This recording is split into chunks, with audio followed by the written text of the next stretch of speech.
speaking of disrespect, have you seen Nicki Minaj losing her fucking mind? She's beefed with every female artist. Now, I ain't gonna lie, her beef with Jay-Z is personal because there's money involved. Yeah. So that's different. And we haven't heard too many people talk out about it, but apparently, like, what Nicki's alleging is that Jay-Z owes her tens of millions of dollars simply because when she had that exclusive deal with Tidal. I don't know if you remember that when Jay-Z was coming out. It was like 2015 or some shit. Jay-Z was coming out with Madonna and Draft Punk and all the biggest artists, Beyonce, Kanye. Everybody was elbow to elbow, walking out, talking about we're fighting these streaming services. We're going to create our own platform. We're going to pay our artists more. Tidal flopped, respectfully. He sold Tidal, but he probably allegedly.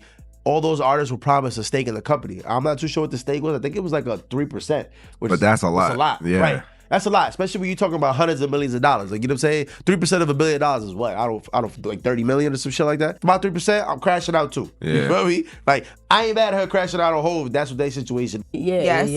That was a part of it as well.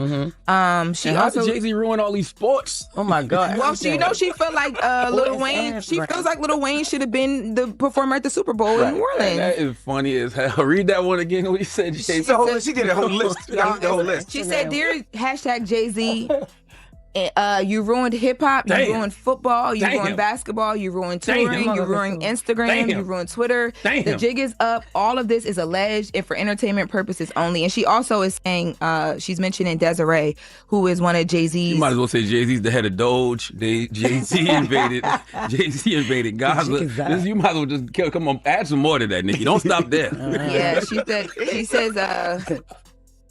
There's a lot here, man. Jay-Z's the reason for processed foods. Okay, Oh he's the my reason that there's God. artificial dyes in the candy. What else? The jig is up, yo. I heard that though. I heard he was the reason for Essence Festival this weekend. That was definitely Hov. That was Hov. That was Just say this: every label passed up on me. Every record company passed up on me. Every crew. You know, like, I'm from New York. Jay's crew and 50's crew didn't sign me. You know, I wasn't signed to Nas, and, you know, or I wasn't signed to anybody, you know. As we wrap, and speaking of stages, Nicki Minaj also posted that she is not going to put out the album anymore, no more music, and she said, God, no, what? She added Jay-Z and asked, was he happy now? And she said she called the Barbs on the Barb phone, and they said, no, don't put out the music. Now I know she's not blaming that headline on Rock Nation. She's talking about like, come on, like let's stop now. Like, come on, we don't got to be ridiculous now. Do I think What's that T-shirt you wear all the time, Charlamagne? What's that T-shirt you wear? Blame Rock Nation? There you go. Yes, damn, you missed the cue to wear it. I missed my flight yesterday. You know why? Rock Nation. I know Rock Nation. $200 million. That's the number that lit the match. Nicki Minaj didn't just throw a random figure into the air.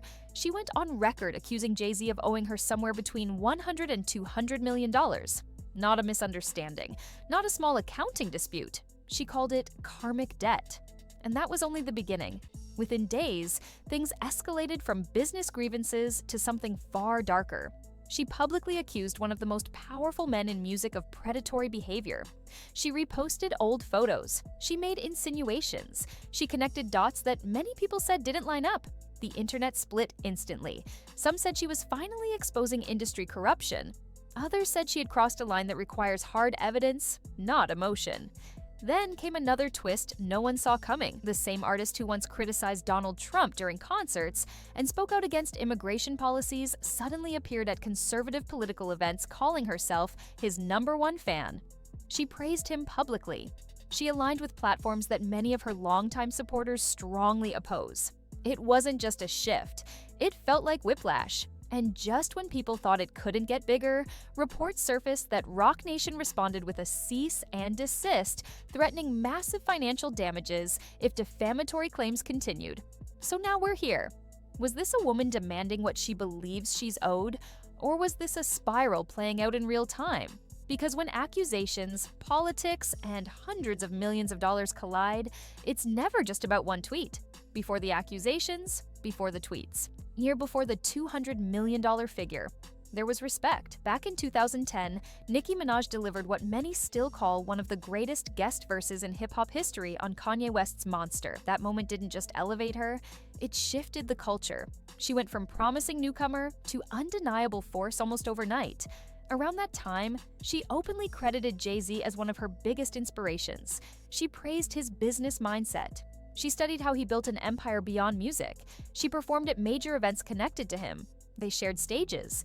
Publicly, there was no tension. It looked like alignment. But underneath that success story was something quieter. Nicki has said multiple times that every major New York label passed on her before she signed with Lil Wayne. That includes crews connected to Jay-Z and 50 Cent. For a rapper born in Trinidad but raised in Queens, being overlooked by her own city's power players likely left a mark. Instead of getting co-signed by New York royalty, she had to go to New Orleans to find her shot. Cash Money gave her the deal that her hometown didn't. That shift changed her career forever. Now here's the thing about early rejection. Even when you win later, the memory doesn't disappear. It just gets buried under success. For years, there were no public shots fired between Nicki and Jay-Z, but admiration mixed with feeling overlooked can slowly turn into something else. And sometimes, the real tension isn't personal at first. It's business. And that's exactly where this story takes its first real turn. This is where everything shifts from emotional to financial. In 2015, Jay-Z launched Tidal as an artist-owned streaming platform. The pitch was powerful. Creators would finally control their work instead of tech companies controlling the bag. At the launch event, some of the biggest names in music stood shoulder to shoulder.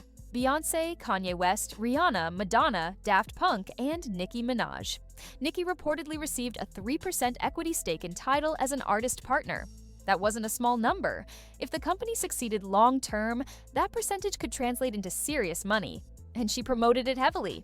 Exclusive content, public support, social media pushes. She showed up for the vision. Fast forward to 2021.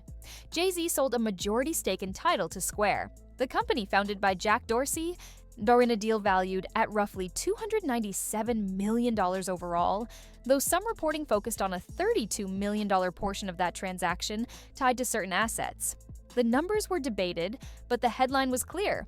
Tidal got sold. That's when Nicki claimed she was offered only $1 million to settle her share. According to her, she believed she was owed far more. Over time, her public statements escalated, eventually saying she was calculating losses between $100 million and $200 million, calling it karmic debt. Now here's the key point. No lawsuit has been publicly filed confirming those numbers. No court documents have proven the $200 million claim. But the perception matters. If Nicki genuinely believes she was underpaid or misled, that transforms this from simple disagreement into betrayal. And once money mixes with ego, history, and power, that's when respect turns into war. And the Super Bowl decision would pour gasoline on that fire. If the Tidal situation was about money, the Super Bowl felt personal. In September 2024, the NFL announced that Kendrick Lamar would headline the Super Bowl halftime show in New Orleans. On paper, it made sense. Kendrick had just dominated charts and headlines. He was culturally untouchable at that moment, but there was one major detail. The Super Bowl was in Lil Wayne's hometown. Wayne isn't just another rapper from New Orleans. He is New Orleans in hip-hop form. Cash Money, Young Money, decades of influence, Grammy wins, platinum plaques. For many fans, it felt obvious. If the biggest stage in America lands in Wayne City, you hand him the mic. Instead, Roc Nation, which co-produces the halftime show, went with Kendrick. And Nicki Minaj didn't take that lightly. She went public, accusing Jay-Z of denying Wayne the moment out of ego and old industry grudges. She suggested that past tensions involving Drake, Birdman, and herself may have influenced the decision. In her framing, this wasn't a booking choice. It was punishment. Now here's the reality check. There is no confirmed evidence that personal beef dictated the Super Bowl selection. The NFL and Roc Nation have never stated that Wayne was promised or guaranteed the slot. These shows are typically strategic, driven by current cultural momentum and business calculations. But perception drives outrage. To Nicki and many fans, it looked like loyalty was ignored. And in hip-hop, loyalty matters. When someone believes their mentor was publicly sidelined, that kind of slight doesn't stay quiet. It becomes fuel. And by the time the Grammys rolled around, that fuel had turned into a full-blown explosion. February 2026. The Grammy Awards were supposed to be about music. Instead, they became gasoline on an already burning fire. Nicki Minaj wasn't in the building that night. She wasn't nominated, she wasn't performing. But when host Trevor Noah made jokes referencing her recent White House appearance and political shift, the camera caught celebrities laughing. The audience clapped. Social media clipped the moment instantly. And that was the spark. Nicki jumped online in real time and began posting at a rapid pace. What started as frustration turned into a full-blown social media storm. She called the Grammys a ritual. She accused powerful industry figures of corruption. She reposted old photos of Jay-Z and made insinuations about inappropriate behavior. The internet reacted immediately. Fact-checkers pushed back on the timelines she referenced. Critics argued that serious accusations require serious evidence. Supporters claimed she was exposing things others were afraid to say. But here's the part that shifted everything. The accusations weren't limited to business disputes anymore. They expanded into claims involving predatory behavior and larger conspiracies inside the music industry. Those are explosive claims, and without documented proof, they carry massive legal and reputational weight. Reports surfaced that legal representatives connected to Roc Nation issued a cease and desist warning, signaling that defamation lines may have been crossed. Jay-Z himself, silent, no public response, no tweets, no interviews. And sometimes in power dynamics, silence can speak louder than rebuttals.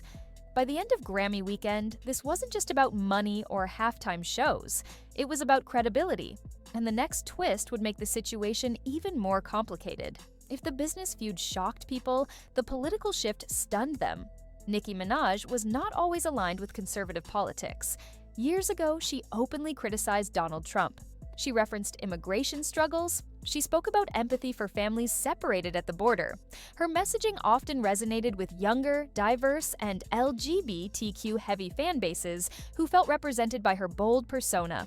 Then came the pivot. By late 2025 and early 2026, Nicki appeared at conservative events like Turning Point USA's America Fest. She publicly praised Trump, a name she called herself his #1 fan.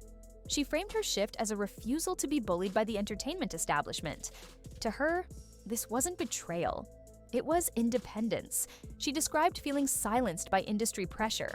She positioned herself as someone choosing faith and free thinking over approval. In interviews, she said the backlash didn't affect her and even motivated her more. But the backlash was real. Longtime fans expressed confusion and anger. Members of the LGBTQ community, who had supported her career from the beginning, felt abandoned. Critics accused her of contradicting earlier statements. Political commentators debated whether her transformation was ideological or strategic. Here's what makes this important. The shift happened during an already volatile public feud with Jay-Z and major industry figures.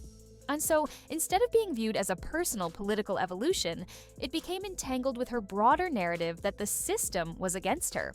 Supporters saw courage, opponents saw instability, neutral observers saw a calculated gamble. Because once politics enters a music feud, the stakes double. It's no longer just fans watching, it's the entire country. And the fallout from that decision continues to shape how people view everything she says next. At this point, the conversation stops being about drama and starts becoming about credibility. Nicki's core claims fall into two categories: financial and criminal. The financial dispute over Tidal is something that could, in theory, be settled through contracts and court filings. If there was equity promised, paperwork exists. If payments were made, there are records. That's a solvable conflict. But the criminal insinuations are different.